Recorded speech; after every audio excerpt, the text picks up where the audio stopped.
একটা গরুর কাছে এতগুলো বক কি করে? আজব। দাঁড়াও দাঁড়াও, দেখো দেখো, একটা গরুর কাছে এতগুলো বক কি করে?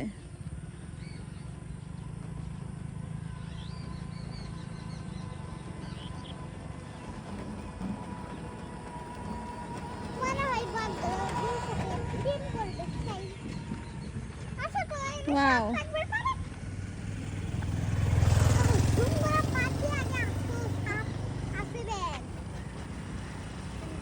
মাছ খাচ্ছে বকগুলো গরুর সাথে সাথে, দেখছো? মনে হচ্ছে কি এই বকগুলো গরুর বন্ধু, গরুর সাথে সাথে মাছ খাচ্ছে, গরুর সাথে সাথে যাচ্ছে, আর গরুর সাথে সাথে খাবার খাচ্ছে, এত বন্ধুর মতো, দেখছো? মানে ওই দুইটা বগই খালি গরুর সাথে থাকতেছে, কিন্তু খেয়াল করছো? আর কোনো বক কিন্তু নাই, ওই দুইটা বগই জাস্ট।